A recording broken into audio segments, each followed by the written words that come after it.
L'organisation du territoire national hier en Conseil des ministres des Ouagalais satisfait de cette décision selon eux qui vient valoriser les valeurs endogènes à travers l'adoption de toponymes en langue nationale. Vous les entendrez dans ce journal. Les dons se multiplient pour soutenir l'initiative présidentielle face au Merbo. Des dons composés de ciment et qui visent à appuyer les actions de développement local. Retour sur quelques dons dans cette édition.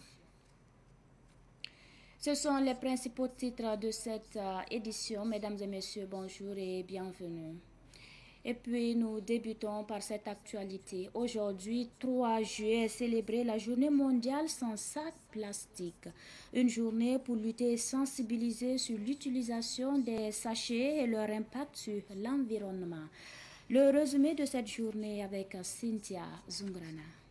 Lancée en 2010 par l'ONG Zero Waste Europe, la Journée mondiale sans sac plastique est une initiative qui vise à sensibiliser le public aux impacts environnementaux des sachets et encourager la réduction de leur utilisation.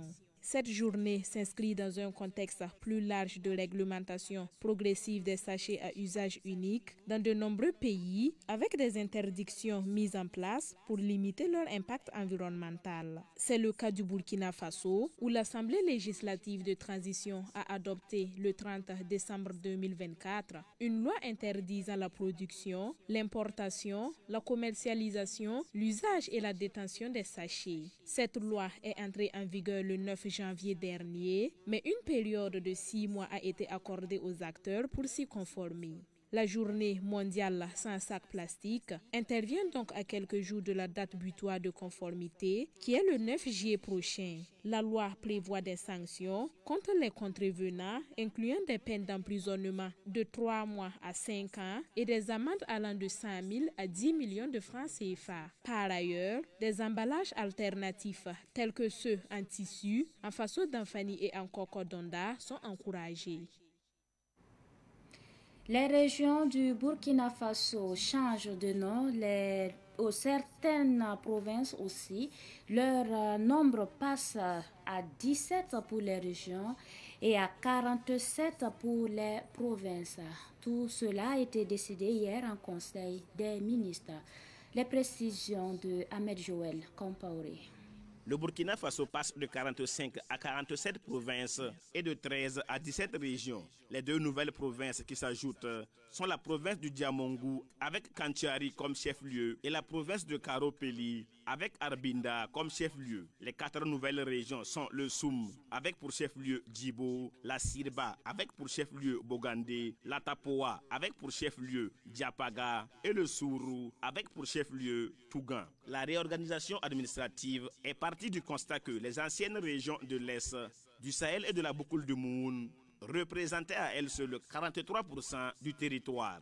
À partir du Conseil des ministres du jour, les 17 régions du Burkina Faso ont de nouveaux noms auxquels les Burkinabés doivent maintenant s'habituer. Le Conseil a adopté un décret portant sur le changement de toponyme des régions en langue nationale pour promouvoir nos valeurs endogènes. Désormais, les 17 régions portent les toponymes suivants: Bankui Dédougou, Dioro Gawa, Goulmou Fadan Gourma, Giriko Bobo Dioulasso, Kadiogo Ouagadougou, Kwilse Kaya, Liptako Dori, Nando Koudougou, Nakambe Tenkodougou, Nazino Manga, Obri Ziare, Sirba Bogande, Soum Djibo, Tanouya Banfora, Tapoa Diapaga, Sourou Tougan, Eyadaga Wayeguya. Le ministre d'État en charge de l'administration territoriale, Émile Zerbo, a expliqué à l'issue du Conseil des ministres que le gouvernement donne 6 mois pour opérationnaliser ce nouveau découpage. Écoutons le ministre Émile Zerbo. Pour opérationnaliser la vision de son Excellence le capitaine Ibrahim Traoré à adapter le dispositif organisationnel du territoire aux défis auxquels notre pays est confronté aujourd'hui, le gouvernement a décidé de réorganiser le territoire national en privilégiant le critère de défense stratégique d'une part et d'autre part en revoyant la dénomination des circonscriptions administratives à travers l'adoption de toponymes en langue nationale pour valoriser nos valeurs endogènes. Prenant en compte cette dimension sécuritaire, les anciennes régions de la boucle du Mouhoun, de l'Est et du Sahel, qui représentent à elles seules 43% du territoire national, ont été réorganisées. Et de cette réorganisation, il y a 4 nouvelles régions qui ont été créées, ainsi que 2 nouvelles provinces. Dans la suite, il faut dire que le changement des dénominations a concerné toutes les régions qui étaient connues au Burkina Faso. De ce qui précède, il est important de noter que les départements n'ont pas connu de modification des limites ni de changement de dénomination, et ceux existants à la date d'adoption des décrets ci-dessus évoqués conservent leur chef-lieu et leurs limites territoriales. Il est également fondamental de préciser que les autres provinces et régions qui n'ont pas été concernées par la présente opération de réorganisation conservent leur chef-lieu et leurs limites territoriales. En tout état de cause, le territoire national est désormais organisé en 17 régions, en 47 provinces et en 350 départements. Il est important de noter qu'une période transitoire de 6 mois pour la mise en œuvre est décrétée. Je vous l'annonçais également en titre après cette décision du Conseil des ministres. Des citoyens jubilent. Il affirme que c'est justice faite dans un contexte où le Burkina Faso doit concilier défense et développement. Sidiki Kabri. Dans plusieurs quartiers de Ouagadougou, les populations accueillent cette mesure avec enthousiasme. Elles y voient un signe d'écoute et de volonté politique pour une meilleure prise en compte des réalités de terrain. Ce redécoupage administratif, selon eux, représente une avancée dans l'amélioration de l'accès aux services sociaux de base. Personnellement, cette réorganisation-là, ça me concerne du moment que dans la boucle du monde, je fais partie de la boucle du monde, et là-bas j'ai vu qu'il y a eu un changement là-bas. Bon, en tout cas, selon moi, comme la boucle du monde, c'est un peu vaste, donc la façon dont ils ont divisé, je pense que ça va au moins faciliter l'accès des services de l'État ça va faciliter l'accès des services de l'État dans plusieurs zones, quoi. Avec la population, il y a des zones, si c'est trop vaste, là, c'est un peu difficile pour l'État de pouvoir, contrôler toutes ces zones-là. Donc la division, là, je pense que ça peut faciliter au moins le travail à l'État. Nous exprimons notre satisfaction. À travers cette réorganisation, je suis convaincu que l'État pourrait mieux répondre aux besoins des populations. De plus, la création d'emplois qui en découlera est une excellente nouvelle. C'est pourquoi nous saluons cette décision.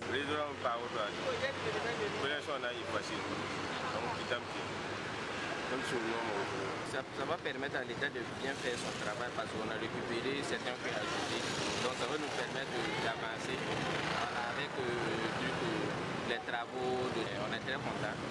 Parce qu'on voit que partout ça avance, tous les travaux ça avance, de tous les côtés. Voilà, on voit que tout ça avance. La création de nouvelles entités administratives pourrait en effet générer des emplois dans l'administration locale. Si la réorganisation est saluée par les citoyens, certains appellent à une meilleure explication des implications concrètes de cette réforme territoriale. Pour rappel, le compte-rendu du Conseil des ministres en date d'hier indiquait que le pays passe de 13 à 17 régions et de 45 à 47 provinces. Les 2 nouvelles régions sont Diamongou, avec chef-lieu Kankiari, et Karopeli, avec chef-lieu Arbinda.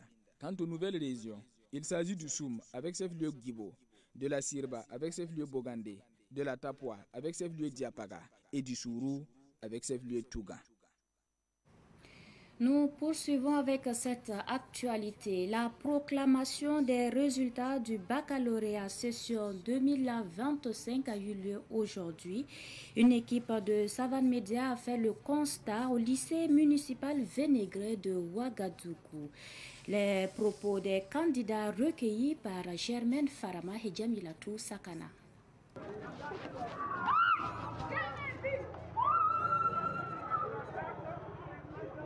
L'affaire d'école là, c'est fini, c'est fini. C'est fini. C'est fini, c'est fini. Bac ça là, c'est pour ma maman, je me suis donné à fond, c'est fini. Maintenant, moi, je vais chercher, j'ai jeté. Ce soir là, c'est au Vendôme, on doit faire 4h du matin. Je crois toujours pas. Mais bac là aussi, jamais. Tu peux dire que tu vas avoir et puis tu vas pas avoir. En tout cas, c'est ma première fois, j'ai vu le bac. Vraiment, de toute façon, j'ai maigri là même là, si vous m'aviez vu pendant les vacances là. Pendant le ça, ça rentrait pas. C'est à cause de bac là, tout ça là, c'est rentré. On a trop souffert dans ça là. On a vu maintenant là. Je sais même pas. En tout cas, j'ai jamais ressenti ça là. Je suis très contente. À mes parents, à tous mes enseignants, à mes camarades aussi. Et à Dieu. Tout autre sujet, l'association Douaou Djabira Group a prêté main forte aux travailleurs de l'initiative présidentielle Faso Mebo. Elle a contribué avec 2 tonnes de ciment en plus de sa main-d'œuvre pour réaffirmer son attachement à la mère patrie. C'était hier à Ouagadougou en présence de Abdoulaye Kinda.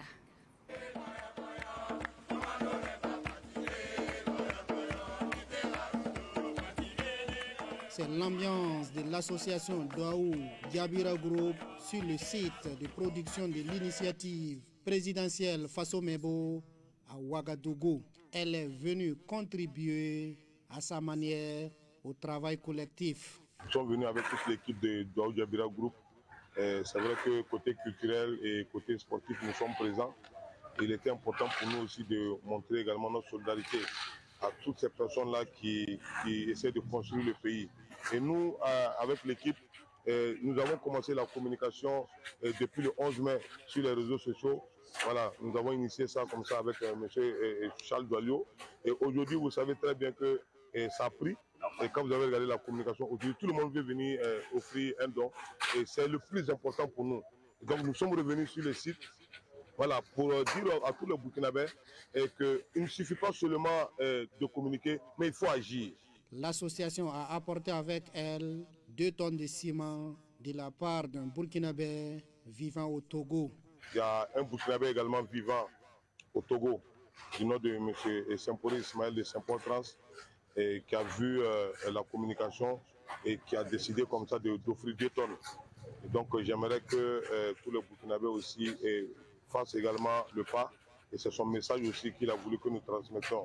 Que la diaspora, en tout cas, on n'a pas besoin d'être présent pour soutenir Faso Mebo. Quelle qu'en soit notre position, et que chacun puisse vraiment mettre le Burkina Faso en prière. Et également soutenir ces initiatives-là. Parce que lui, il est au Togo, c'est vrai que c'est un Burkinabé vivant là-bas.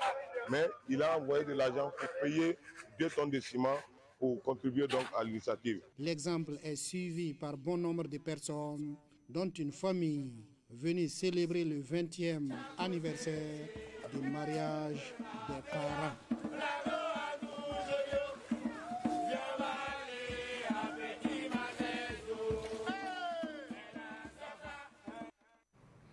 La société immobilière Adjaïmo International a également procédé hier à la remise de 10 tonnes de ciment au profit de Faso Mebo, une manière pour la société de marquer son engagement patriotique pour le développement. Abdul Karim Sanou, gérant de la société Adjaïmo International, est au micro de Sidiki Kabri. La composition du don, c'est un don de ciment, donc de 10 tonnes de ciment. C'est comme on dit, quand une initiative est bonne, les actions suivent d'elles-mêmes. C'est vraiment un réel honneur pour nous de participer justement à cette contribution pour l'embellissement de nos villes. Cette initiative qui est portée par le gouvernement.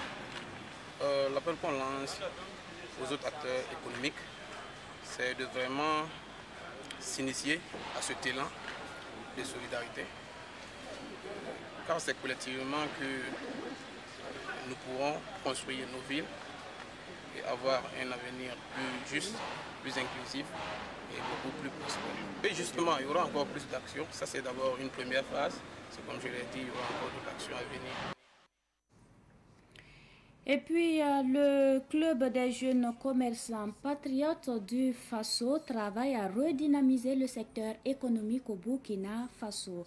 Cette nouvelle association entend sensibiliser les commerçants sur les bonnes pratiques et comportements à adopter pour contribuer à la relance de l'économie burkinabé.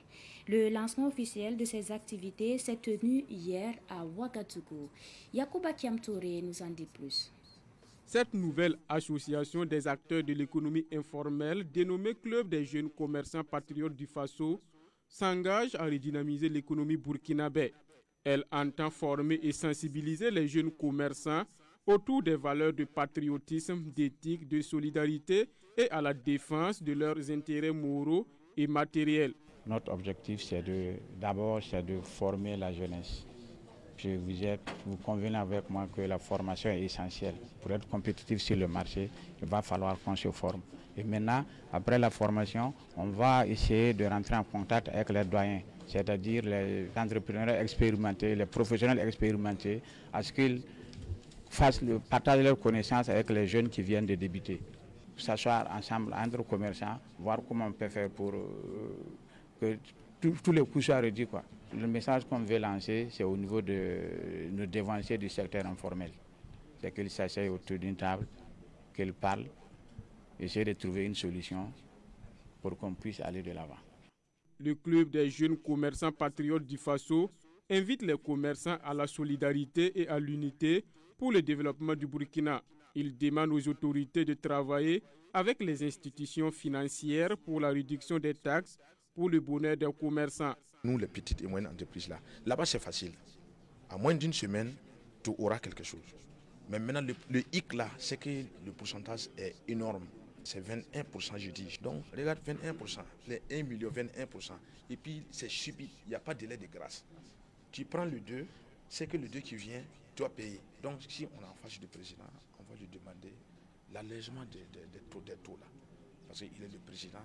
S'il prend langue avec les institutions financières, j'en suis sûr, 21%, quand on dit ça à 12%, à 10%, sinon, façon qu'on a à lui seul là, c'est grave. Parce que nous-mêmes, on a des demandes là-bas qui datent même depuis 8 mois. Le club des jeunes commerçants patriotes du Faso a eu son récépissé en 2022. Avec le lancement de ses activités, il veut apporter sa contribution au développement économique au pays des hommes intègres. Le club est ouvert à tous les commerçants désirant le rejoindre. Point de cette édition, un coup de frein au banditisme dans plusieurs quartiers de Ouagadougou. Ces quartiers ont bénéficié de lampadaires éclairant plusieurs points autrefois nids de bandits la nuit tombée. La population, satisfaite de cette initiative, demande que cela soit étendu à tous les quartiers de la ville de Ouagadougou. Un reportage de Abdoulaye Kinda.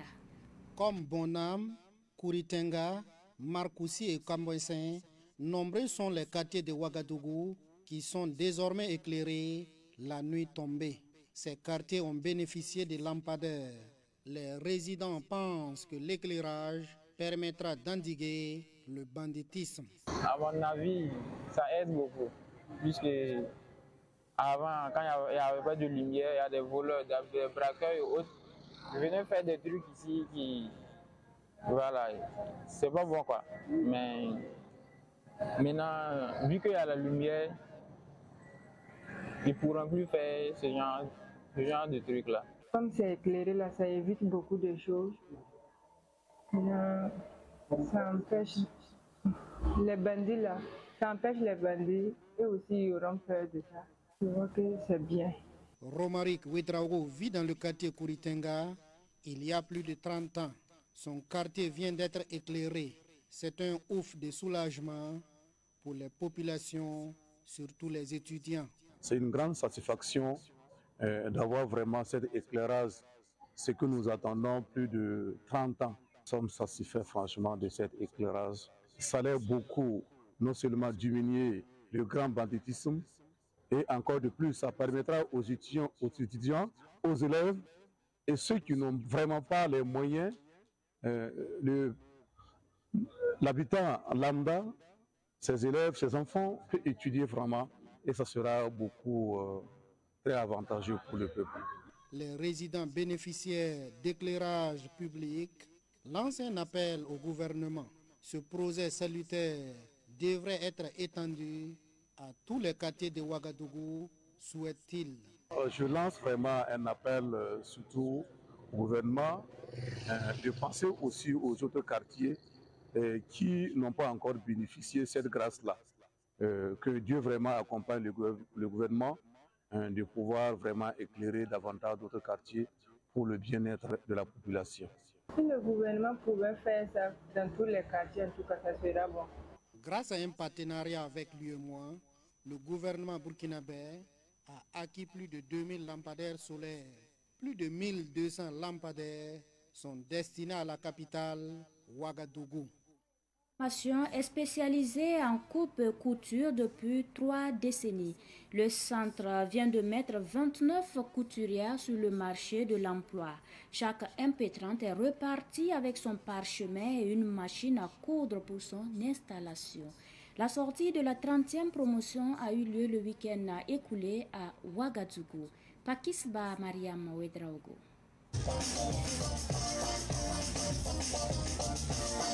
Après 3 ans de formation, les apprenantes en coupe et couture du Centre de formation Emana Confection et Formation sont bien outillées pour se prendre en charge professionnellement. Amsatou Zoma a choisi d'approfondir ses compétences en travaillant avec les plus expérimentés avant d'ouvrir son propre atelier de couture. Après la sortie de la promotion, je compte travailler avec quelqu'un d'abord pour perfectionner ma connaissance avant d'ouvrir mon atelier. Vraiment, je suis très contente d'être la première de la promotion. Après 3 années de formation, ça n'a pas été simple, mais je suis très contente. Je remercie également mes parents de m'avoir soutenue et mes oncles et tous ceux qui m'ont soutenue durant toutes ces 3 années. Une fierté pour les premiers responsables du Centre Emana Confection et Formation. Il faut dire que c'est un sentiment de joie, de fierté, d'avoir contribué à la formation de ces personnes-là qui sont aujourd'hui outillées de tant théorique et pratique pour affronter le marché du travail et de se nourrir à travers le métier de la coupe et de la couture. Aline Farma, représentante du ministre en charge de la communication, a salué l'engagement du Centre Emana Confection, qui est le tout premier centre de formation en couture au Burkina Faso.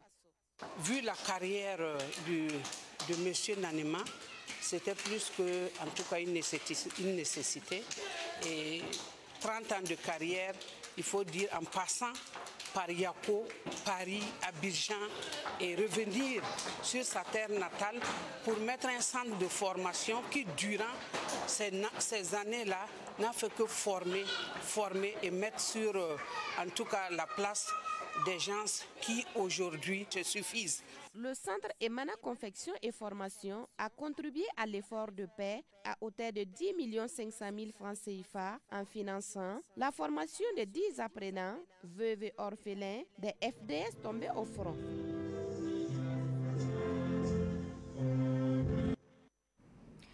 C'est l'essentiel de cette édition. Merci de l'avoir suivi. La suite du programme dans un instant.